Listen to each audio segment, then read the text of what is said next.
السلام علیکم ناظرین، میں حفیظہ بہاری آپ کے ساتھ ہم خیال۔ سب سے پہلے میں آپ کو حضرت بی بی زینب سلام اللہ علیہا کی ولادت باسعادت کی بےحد مبارکباد پیش کرتی ہوں۔ ناظرین، جناب زینب سلام اللہ علیہا کی حیات طیبہ پر غور کیا جائے تو ایک ہی بات ذہن میں آتی ہے کہ زینب ہیں۔ یکم شعبان ہجرت کے 6 سال کو کہ جس سال صلح حدیبیہ ہوئی اور اسلام کی جڑ مضبوط ہوئی، حضرت زینب سلام اللہ علیہا کی ولادت باسعادت ہوتی ہے۔ جناب زینب کا عبرانی معنی بہت زیادہ رونے والی ہے، جبکہ عربی میں زینب کا معنی زینب یعنی ماں باپ کی زینت کیا جاتا ہے، اور یہ دونوں معنی ہی جناب زینب سلام اللہ علیہا کی زندگی اور شخصیت کا حوالہ دے رہے ہیں۔ بی بی زینب سلام اللہ علیہا کی پوری زندگی معصومین کے درمیان گزری۔ آپ سلام اللہ علیہا کا شجرہ نسب دیکھیں تو آپ جناب ابو طالب علیہ السلام کی پوتی ہیں کہ جن کے بارے میں اللہ کے رسول صلی اللہ علیہ وسلم نے فرمایا، ابو طالب نے میری اور اسلام کی اس وقت مدد فرمائی جب اللہ کے سوا میرا کوئی مددگار نہ تھا۔ آپ کی دادی حضرت فاطمہ بنت اسد ہیں جن کے دفن کے وقت رسول پاک صلی اللہ علیہ وسلم خود قبر میں لیٹے۔ آپ صلی اللہ علیہ وسلم نے اپنی قمیض مبارک ان کے لیے بطور کفن عطا فرمائی اور ان کا اپنے ہاتھوں سے قبر میں اتارا۔ آپ روتے ہوئے فرمایا کرتے تھے، میری چچی جان اللہ تعالیٰ اور میرے چچا ابو طالب کے بعد مجھ پر سب سے زیادہ مہربان اور مدد کرنے والی تھی اور مجھ پر احسان کرنے والی تھی۔ یہ زینب انہی ابو طالب اور فاطمہ بنت اسد کی پوتی ہیں۔ ننہال کی طرف سے دیکھیں تو نانا رحمۃ اللہ عالمین محبوب خدا، محبوب سبحانی، اللہ کی محبوب ترین ہستی ہیں کہ جن کے لیے اللہ نے فرمایا اگر میں محمد کو تخلیق نہ کرنا ہوتا تو لوگ یہ لولاک پیدا نہ کرتا۔ نانی جان ملکۃ العرب خدیجہ بنت خویلد ہیں کہ جن آپ صلی اللہ علیہ وسلم فرمایا کرتے تھے کہ مجھے خدیجہ سے بہتر بیوی نہیں ملی۔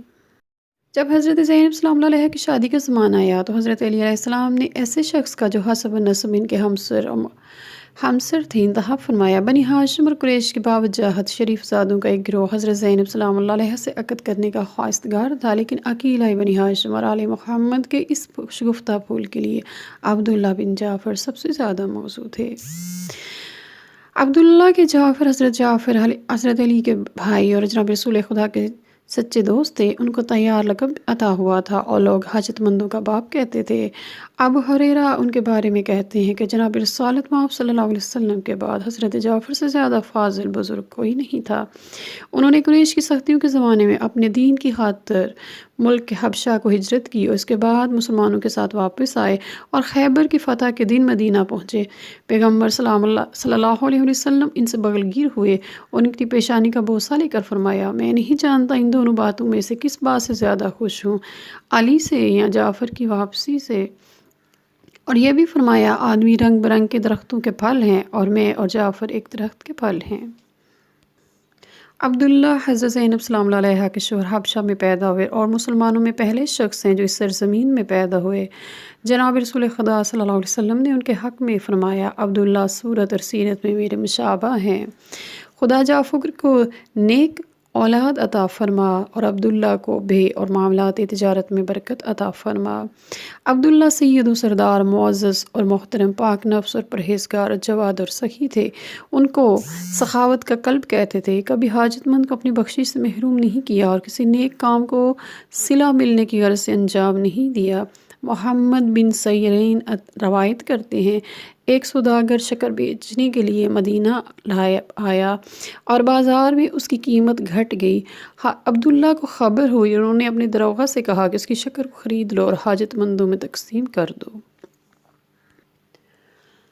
اگر ہم حضرت زینب سلام اللہ علیہ کا سراپا تفصیل سے بیان کرنے کی کوشش کریں تو اس کے بارے میں تاریخ خاموش ہے، کیونکہ زینب سلام اللہ علیہ کے برابر گھر میں پردے کے اندر رہیں اور کوئی ان کو دیکھ نہیں سکتا تھا۔ لیکن 25-30 برس کے بعد واقعہ کربلا میں جب ان کی عمر 55 سال کی ہو چکی تھی اور وہ خاندان بھر کے داغ اٹھائے ہوئے تھی اور مصیبتوں نے ان کا نحیف اور نڈھال کر دیا تھا، طبری نے ان کے متعلق اس شخص کی زبانی جس نے عاشورہ کے خونی واقعہ میں ان کو دیکھا تھا اس طرح نقل کیا ہے، ایک عورت مثل چمکتے ہوئے آفتاب کی تیزی سے باہر آئی، میں نے دریافت کیا کون ہے؟ ان لوگوں نے کہا زینب حضرت علی کی بیٹی ہیں۔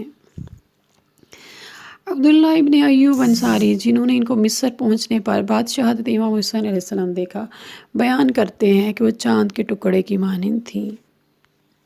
اپنے والد جعفر طیار کی وفات کے بعد عبداللہ اور ان کے 8 بھائی حضرت علی علیہ السلام کی کفالت اور سربراہی میں رہے۔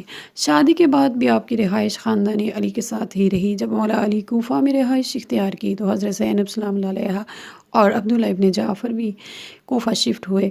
مدینہ کی طرح کوفہ میں بھی کوفی عورتوں کے اصرار پر جب وہ عورتیں اور مرد حضرت علی علیہ السلام کے پاس آئے اور سفارش کروائی کہ وہ اپنی بیٹی زینب سے کہیں کہ وہ ہماری تعلیم و تربیت کے لیے وقت نکال لیں، تو مولا علی علیہ السلام کی بیٹی نے مولا کے فرمان کے مطابق کوفی عورتوں کو قرآن و حدیث اور فقہ کی کلاس لینی شروع کر دی۔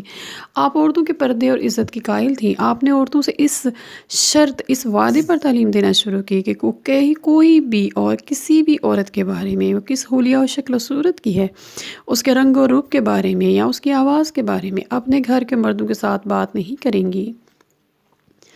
لیکن جب کچھ عورتوں نے بی بی زینب کی اس اصول اور شرط کو توڑا تو آپ سلام اللہ علیہ نے ان عورتوں کو اپنے مدرسہ سے نکال دیا اور پھر کسی کی بھی سفارش کو قبول نہ کیا۔ آپ اکیلہ بنی ہاشم تھیں۔ حضرت عبداللہ ابن عباس جیسے بلند پایہ مفسر قرآن فرماتے ہیں کہ ہم جب بھی کسی ایسے مسئلے میں گرفتار ہوتے کہ رائے دینا دشوار ہوتی تو ہم اکیلہ بنی ہاشم زینب بنت علی کے پاس جاتے اور ہمارا مسئلہ حل فرما دیتی۔ عبداللہ ابن عباس ان سے حدیث نقل فرمایا کرتے تھے اور یہ بھی کہتے تھے کہ ہماری اکیلہ زینب دختر علی نے یہ حدیث بیان کی ہے۔ حضرت عبداللہ ابن عباس کی یہ روایت اور یہ لقب ان پر ایسا منطبق ہوا کہ وہ عقیلہ کے نام سے مشہور ہوگی اور ان کی اولاد اس لقب کی طرف منسوب ہو کر بنی عقیلہ کہلاتی تھی۔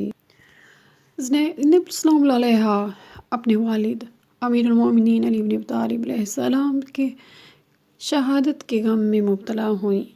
اس کے بعد امام حسن علیہ السلام کا دور شروع ہوا۔ ان لوگوں نے کوفیوں نے امام حسن علیہ السلام کو دھوکہ دیا اور ان کے خیمے لوٹ لینے اور جائے نماز کو ان کے پاؤں کے نیچے سے کھینچ لینے کے بعد ان کی چادر لے لی اور دوسرے نے ان کی ران مبارک میں زخم لگایا۔ مجبوراً حکومت کو امیر معاویہ کے حوالے کر دیا اور عراق سے ہجرت کر کے واپس مدینہ تشریف لے آئے۔ بی بی زینب سلام اللہ علیہا نے اپنے بھائی کی خدمت کی جب تک کہ ان کا زخم اچھا نہ ہو گیا۔ اپنے بھائی کی صحت کے بعد گزری مصیبتوں کو کچھ دنوں کے لیے بھول گئیں۔ ان کا خیال تھا کہ حکومت سے دستبردار ہو جانے سے بھائی کی جان محفوظ ہو گئی اور خاندان قتل ہونے سے بچ گیا، لیکن ایسا نہ ہو سکا۔ آخرکار امام حسن علیہ السلام کو زہر کے ذریعے شہید کر دیا گیا۔ زینب سلام اللہ علیہ بنی ہاشم کو ماہ رجب 60 ہجری میں یزید کی خلافت کا سامنا کرنا پڑا اور اس کے بعد مولا حسین علیہ السلام جب مدینہ کو چھوڑ کے مکہ کی طرف روانہ ہوئے تو جناب زینب سلام اللہ علیہ نے اپنے بھائی کا ساتھ دیا۔ حضرت عبداللہ جو کہ اہل بیت میں شامل تھے اور داماد ہو جانے کے بعد بھی امیر المومنین سے کبھی جدا نہ ہوئے، جمل و صفین و نہروان کے معرکوں میں برابر شریک رہے، امام حسن اور امام حسین علیہ السلام کے ساتھ رہا۔ چنانچہ یہی ارتباط حضرت علی علیہ السلام کی شہادت کے بعد بھی قائم رہا۔ بی بی زینب سلام اللہ علیہا کا اپنے بھائی امام حسین کے ساتھ سفر میں جانا تو یہ عبداللہ مانے نہ ہوئے بلکہ اجازت دے دی۔ جناب عبداللہ کی آنکھوں کی روشنی جاتی رہی تھی، اس لیے وہ امام حسین علیہ السلام کے ساتھ جانے سے معذور تھے، لیکن انہوں نے اپنے صاحبزادے اون محمد کو امام حسین علیہ السلام کے ساتھ روانہ کر دیا تاکہ وہ دونوں امام حسین علیہ السلام کے ساتھ فدائی بنے۔ حضرت عبداللہ حضرت امام حسین علیہ السلام کی جو کچھ امدادی امکانی مدد کر سکتے تھے انہوں نے نہایت خندہ پیشانی سے فرمائی۔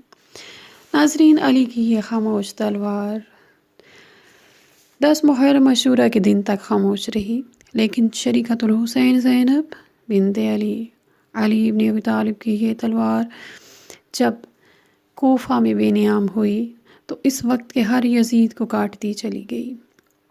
زینب نے علی کے لہجے میں دنیا کو بتا دیا کہ حسین ابن علی سچے عاشق رسول تھے۔ انہوں نے اس وقت کے یزید کو بے نقاب کیا، لوگوں کا اس کا اصل چہرہ دکھا دیا۔ یزید نے خون چاٹتا چاٹتا مر گیا، زینب نے نامی یزید کو گالی بنا دیا۔ لاکھوں سلام ہوں جناب زینب سلام اللہ علیہا کی بلند ذات پر۔ السلام علیکم ورحمۃ اللہ وبرکاتہ۔